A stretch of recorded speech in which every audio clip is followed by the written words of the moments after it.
Just sign here. It's for your nephew's loan, 40,000. You've always been the responsible one. That was it. No apology. No gratitude. Just entitlement, delivered across the kitchen table like it was the weather report.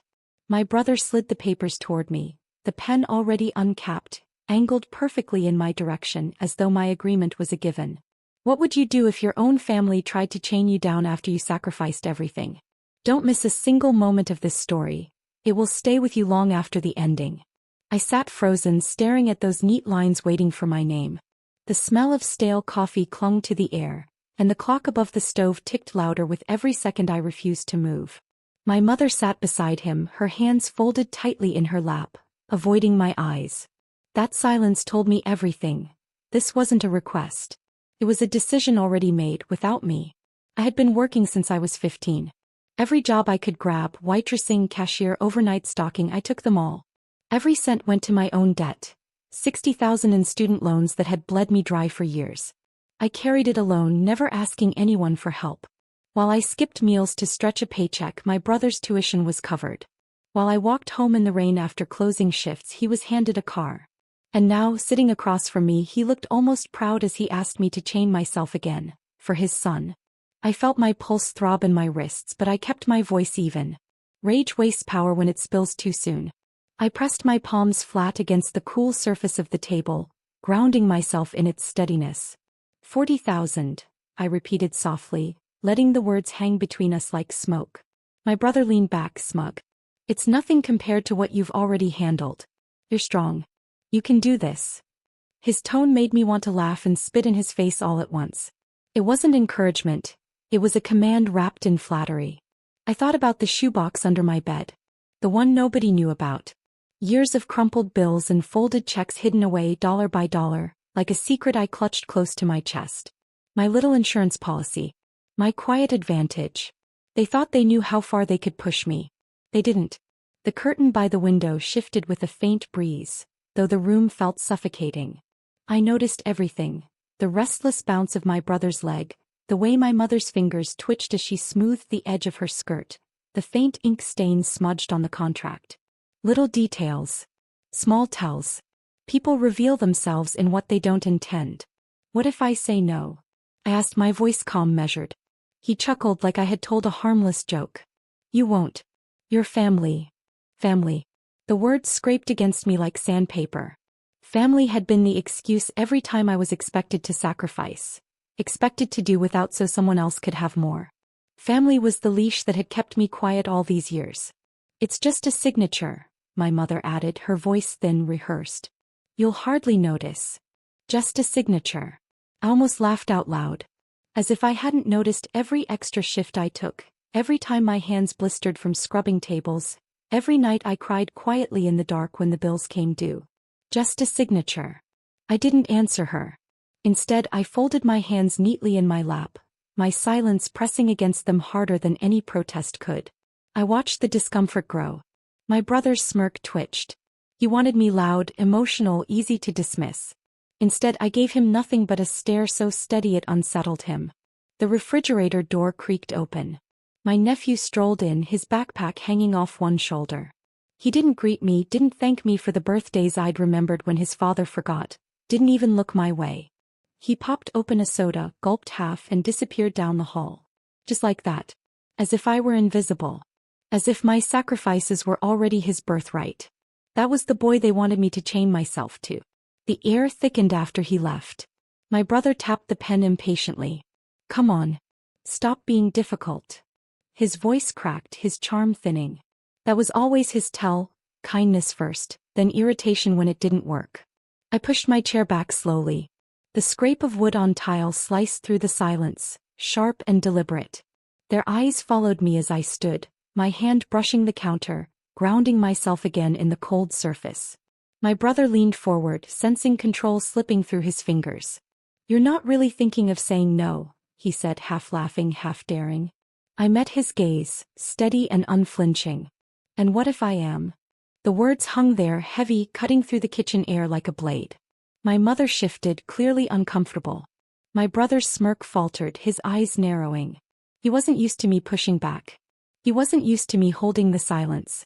I remembered every holiday where I scraped together enough to bring food while he arrived empty-handed. I remembered the time I was too sick to work, yet still dragged myself in because no one else would cover my bills. I remembered the night debt collectors called me 3 times in 1 hour, threatening while my brother bragged about the new tires on his car. Every memory burned through me, fueling the calm on my face. The clock ticked on. 7:42, 7:43, 7:44, each minute dragging heavier. Outside, a dog barked, sharp and hollow. It sounded like a warning, though they didn't notice. I smiled then, a small, deliberate smile. One that carried weight they couldn't read. One that hinted at something they couldn't see. My brother frowned. He didn't like not knowing. "You'll regret it if you don't sign," he said finally, his voice dropping, losing its charm altogether. It was closer to a threat than a plea. "Maybe," I replied softly, almost kindly. "But I've regretted enough things already." For the first time in my life I watched him lose his balance. Not physically but in power. His shoulders stiffened, his confidence cracked. My mother opened her mouth, then shut it again. The silence became unbearable for them. For me it was perfect. I placed my hand gently on the papers, not lifting them, not signing, just letting my fingertips rest on the edge. I looked him dead in the eyes. And I said nothing. The tension swelled, thick as smoke, until even the ticking clock felt like thunder. My brother leaned forward, his face inches from mine, searching, demanding. I didn't flinch. That's when he realized something had shifted. He couldn't say it out loud, but he felt it. The ground beneath him had changed. I was no longer the sister who carried everyone else's weight.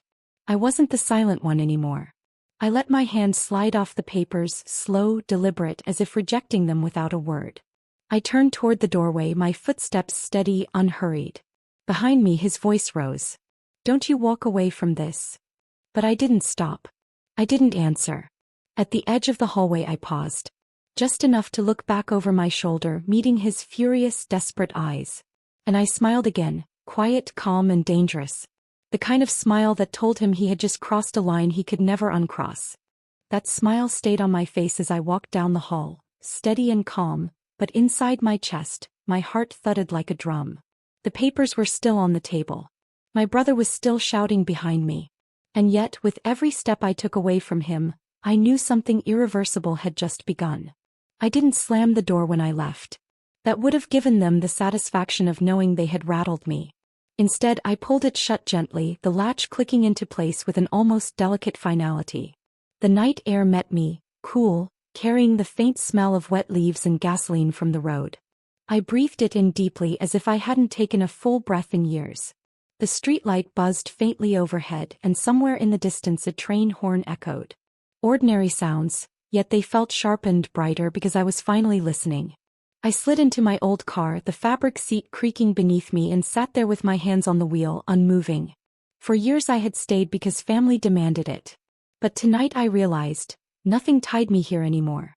I drove home on autopilot, headlights sweeping over empty sidewalks and shuttered stores.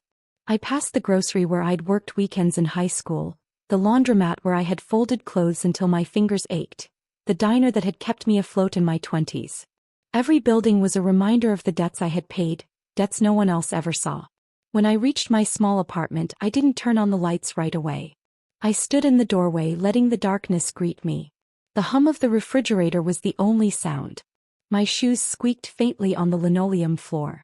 I set my keys on the counter and leaned against it, staring into the shadows.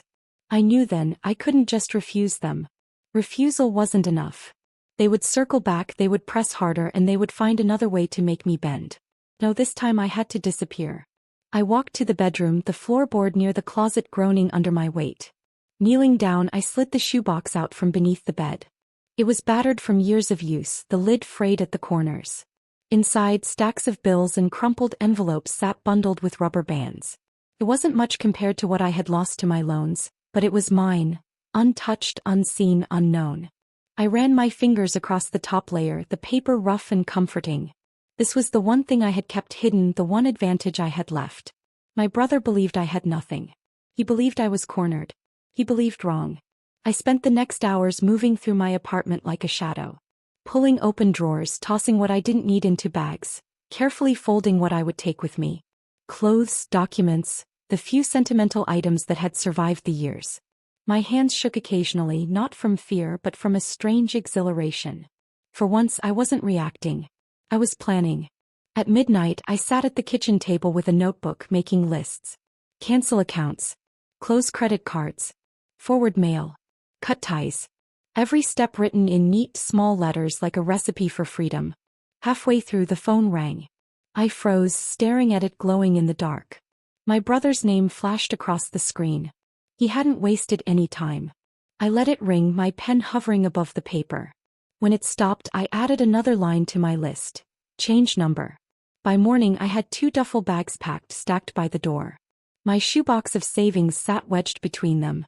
I moved quietly even though no one was there to hear me. Habit maybe. Or instinct. I pulled the blinds open slightly. The early light filtered in, gray and cold, outlining the dust that floated through the air. It felt like the start of something. I brewed coffee, the rich smell filling the room, and sat with the steaming mug in both hands. My body ached from a night of moving, but my mind buzzed, restless. For the first time in years I didn't feel trapped. I felt dangerous. There was a knock on the door just as I took my first sip. Sharp, impatient. My chest tightened. Slowly I set the mug down and walked to the peephole. My brother. His face pressed close to the glass, his jaw tight, his hand raised to knock again. I stepped back silently, heart pounding. He called my name, his voice muffled but sharp. I know you're in there. Open up. I didn't move. My bags sat ready by the door, but leaving now would mean walking past him. So I waited, still as stone, barely breathing. Minutes passed. His knocking grew louder, then stopped. Finally, his footsteps receded down the hall. Only then did I exhale, the sound shaky, almost foreign in the silence. That encounter sealed it. I couldn't wait another day. If I stayed, they'd never stop. By noon I was at the bank. I closed accounts, withdrew what little remained, and requested statements to be mailed to a new P.O. box I had opened across town. The teller looked at me curiously when I insisted on everything in cash, but I smiled politely and said nothing more. Afterward I drove to a prepaid phone store, the fluorescent lights humming overhead. The young clerk barely looked at me as he slid the small box across the counter. My old number, the one my brother kept calling, would soon be nothing more than a dead end. The day stretched long with errands, each one cutting another thread that had bound me to them. By evening I was exhausted, my body sore but my spirit lighter. I drove to a small motel off the highway, paid in cash and carried my bags inside. The air smelled faintly of bleach, the carpet rough under my shoes. I didn't care. For the first time in years I felt untethered. That night I lay on the stiff mattress, staring at the water stains on the ceiling. I thought about my mother's voice telling me, "It's just a signature." I thought about my brother's smirk, the pen tapping impatiently. I thought about my nephew gulping soda without so much as a thank you. And then I thought about the silence that would soon greet them when they tried to find me. Calls unanswered. Letters returned. Their safety net gone without warning. I smiled in the dark. Disappearing wasn't running. It was power. But even as sleep tugged at me, a question lingered. How long before they realized what I had really done? How long before they realized what I had really done? Not long at all. By the third day in that stale motel room my phone buzzed nonstop. My old number was gone, but the prepaid one lit up with calls from unfamiliar digits. I didn't answer. I didn't need to. The silence was already unraveling them. I sat on the edge of the bed, the carpet scratchy under my bare feet, flipping through the channels on the small television. News anchors talked about politics, weather, sales at local stores. None of it mattered. What mattered were the voices that would be growing hoarse in another kitchen. Their kitchen, as they asked one another where I had gone. I imagined my brother pacing red-faced, slamming his hand on the counter. I imagined my mother wringing her hands, her voice high and pleading. And my nephew probably shrugging, already searching for someone else to solve his problems. On the fourth day I drove back toward town, careful to stay on the outer roads. I stopped at a quiet diner 2 towns over, slid into a booth and ordered black coffee. The waitress, a woman about my age, smiled as she poured. "You look like you've had a long week," she said. I smiled back though I said nothing. She didn't know how right she was. A group of locals at the counter were talking. I didn't intend to eavesdrop, but when my brother's name slipped out my stomach tightened. "Can you believe it?" one man muttered. "His boy got denied that loan. Can't even rent an apartment now." Another shook his head. Guess the family's not as golden as they thought. I stirred my coffee slowly, the spoon clinking against the mug. The bitterness on my tongue was nothing compared to the sweetness that bloomed in my chest. I hadn't lifted a finger. My absence was enough. Back at the motel I started writing again. Notes. Observations. A diary of their unraveling.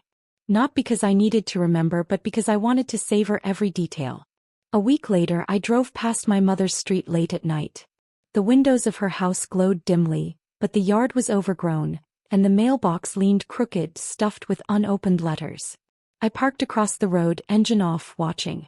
Shadows moved inside, restless, frantic. I could almost hear the arguments through the walls. I didn't knock. I didn't want to be seen. But I stayed long enough to see the tension in every flicker of light, every slammed door. Their fall wasn't sudden. It was slow, piece by piece. Calls ignored by friends. Bills piling. Favors refused. I began hearing more whispers whenever I slipped into town. At the grocery store, at the post office, even in church circles. The family that once held their heads so high was now the subject of pity. And worse, of laughter. I never joined those conversations. I only listened, nodding politely, pretending to be just another face passing by. But inside I drank in every word. Sometimes I wondered if they knew I was watching. That thought thrilled me, imagining my brother glancing over his shoulder, sensing me even when I wasn't there. One afternoon I stopped at the bank to deposit part of my hidden savings. The teller asked for my ID, glanced at it, then back at me. Any relation to? He started but stopped when I raised a brow. He cleared his throat quickly. Never mind. That slip was enough. Their reputation had reached even here. Back at the motel I switched rooms. Habit maybe. Or paranoia. I didn't want to get too comfortable. My bag stayed packed, lined neatly against the wall.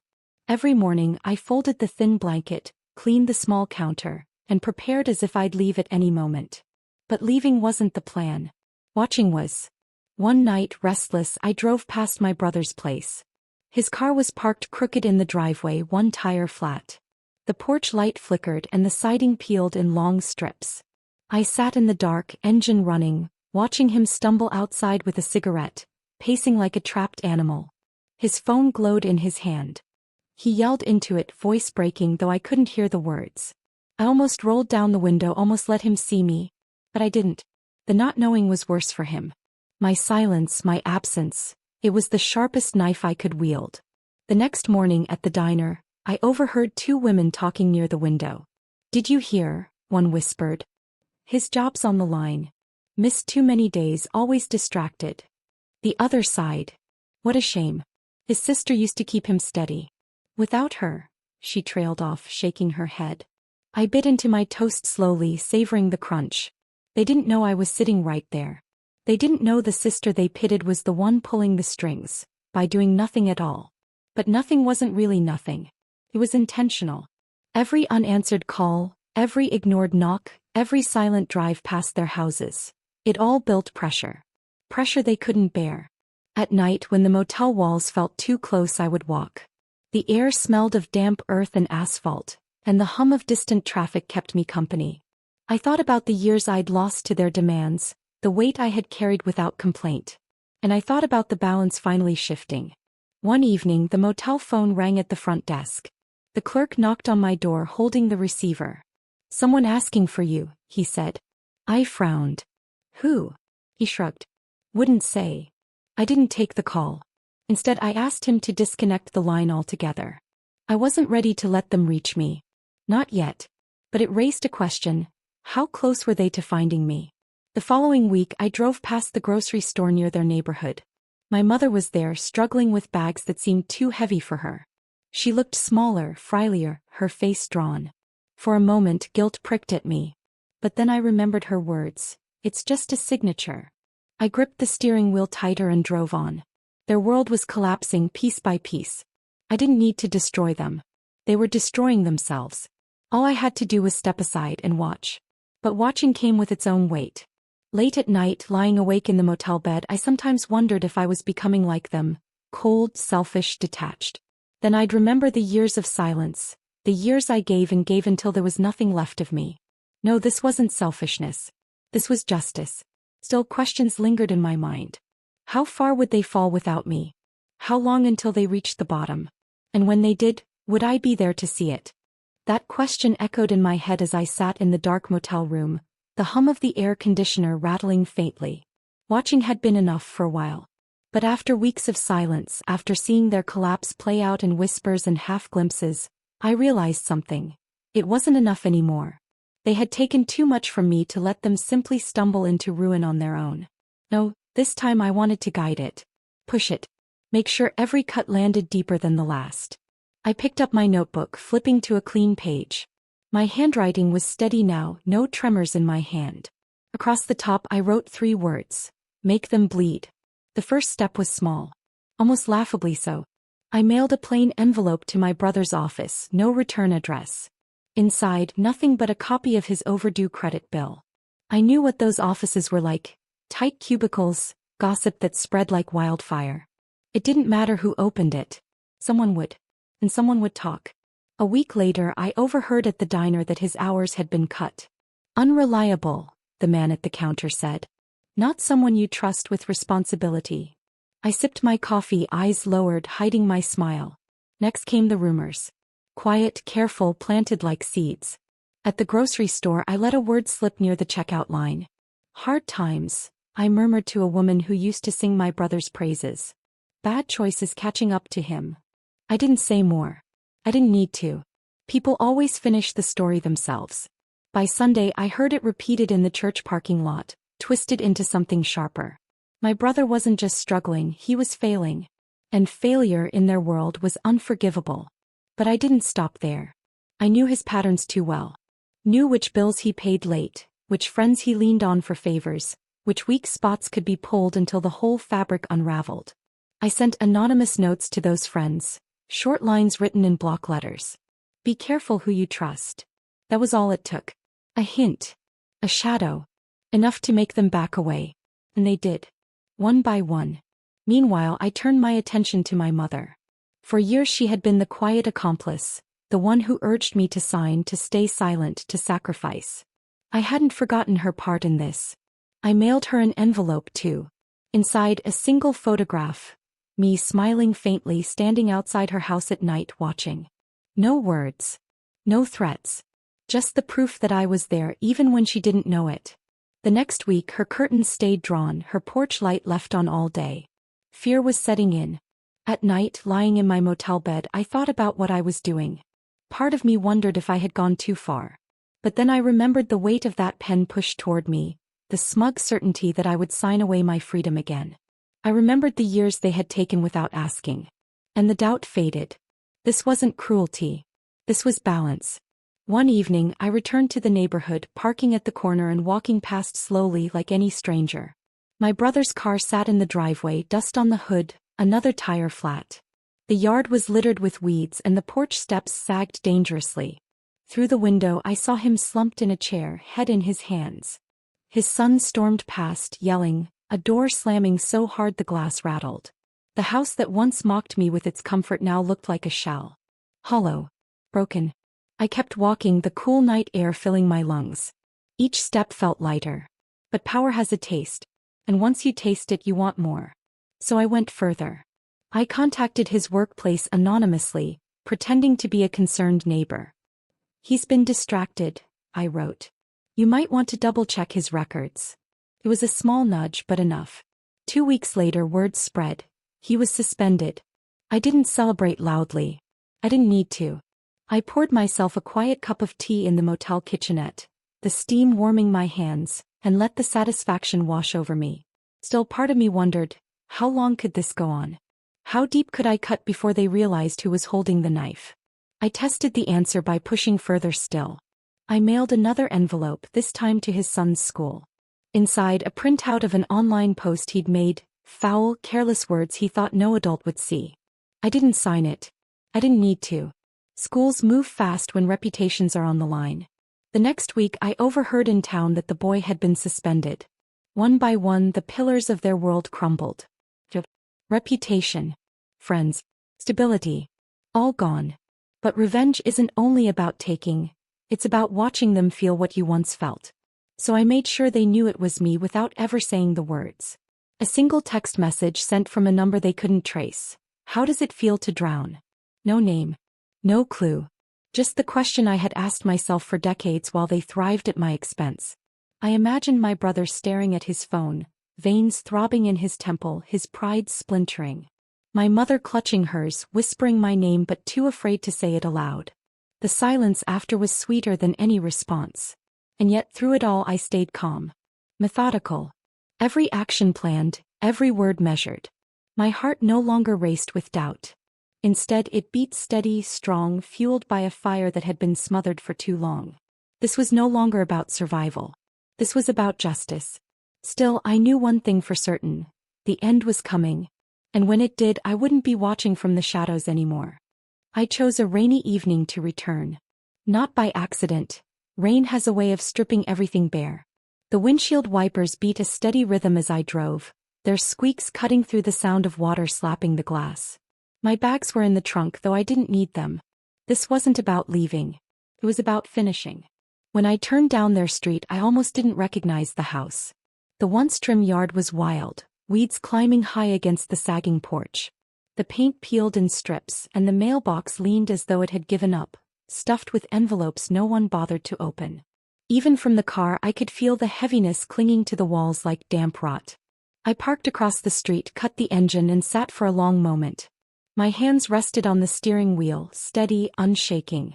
For years I had trembled under their weight, but not tonight. Tonight it was their turn.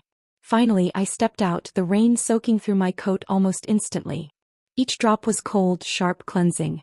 I crossed the street slowly, my boots sinking slightly in the mud. The porch light flickered, weak and tired, casting long shadows across the warped steps. I knocked once. Firm. No hesitation. Inside I heard movement. Pause. Then the shuffle of feet. The door opened and there he was, my brother. For a moment neither of us spoke. He looked smaller than I remembered, his face gaunt, dark circles etched beneath his eyes. The man who once leaned back with smug confidence now stood hunched, shoulders heavy with failure. His voice was low, almost cracked. You. I didn't smile this time. Me. Behind him the house was dim. Piles of unopened mail sat on the table. A television flickered with static in the corner. My mother sat in her chair, her hands trembling around a blanket. She looked up at me, her eyes wide, hollow with something that looked a lot like fear. I stepped inside, uninvited. The smell hit me first, stale smoke, damp carpet and something sour underneath. This was no longer a home. It was a tomb for everything they had built on my back. My brother shut the door behind me, his hand lingering on the knob as if he wanted to lock me out but couldn't. Why? He whispered. It wasn't an accusation. It was a plea. I turned to face him fully, letting the silence stretch until he squirmed. Then I said the words I had carried for years. Because you expected me to drown for you. And I finally learned how to swim. His face twisted, part anger, part shame, part something else I couldn't name. My mother's voice trembled. You've destroyed us. I met her eyes. No. You destroyed yourselves the moment you decided my life was worth less than his comfort. I just stepped aside and let you feel the weight I carried. The room went quiet except for the static from the TV. I could feel their eyes on me, desperate for some sign of mercy. But I wasn't here for mercy. I walked past them, slow and deliberate, trailing my hand across the edge of the table. My fingers brushed the stack of bills, the red letters screaming past due. I stopped at the kitchen doorway, the same one where they had once pushed papers at me, demanding my signature. I turned back. Do you remember that night? I asked. My brother's jaw tightened. He didn't answer, but his silence was enough. That was the night you lost me, I continued. You thought family was a chain to bind me. But family, real family, doesn't break you for their convenience. Real family stands beside you. You wanted a servant. A safety net. And you thought I would always be there. I let the words sink in, slow and heavy. Then I leaned closer, my voice barely above a whisper. You were wrong. My brother's hands clenched at his sides. So this was all you? The calls? The letters? The job? Yes. My answer was sharp, cutting through his stammer. Every silence. Every rumor.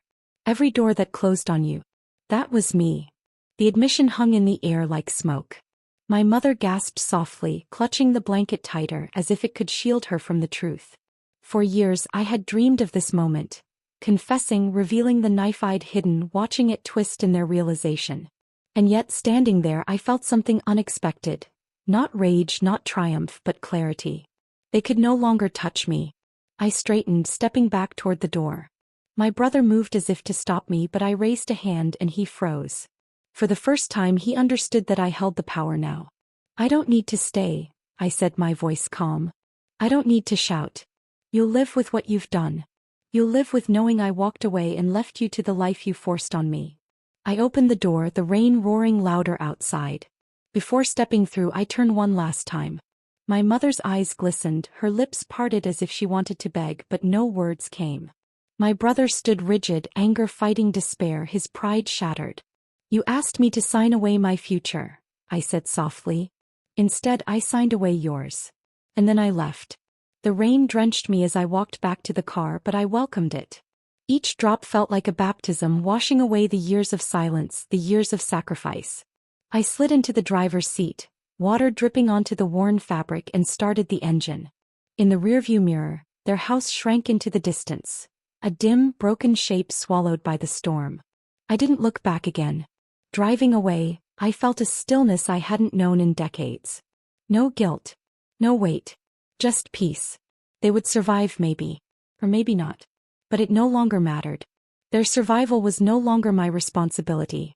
For the first time I was free. The wipers beat a steady rhythm, keeping time with the quiet in my chest. The road stretched ahead, dark but open. Every mile carried me further from the person they had tried to shape, and closer to the woman I had become. Revenge wasn't about fire or fury. It wasn't about screaming in their faces or breaking their windows. It was about silence. About control. About showing them without question that I was no longer theirs to use. And I had done exactly that. As the storm eased, the clouds parted just enough for the faint glow of the moon to slip through. I rolled down the window, letting the cool night air wash over me. For once the world felt wide, waiting mine. I whispered to the empty road, to the years behind me, to the family that had chained me for so long. It's over. And for the first time I believed it. If this story struck a chord in you, you're not alone. Subscribe for more powerful revenge stories where silence speaks louder than words. Your next story is waiting.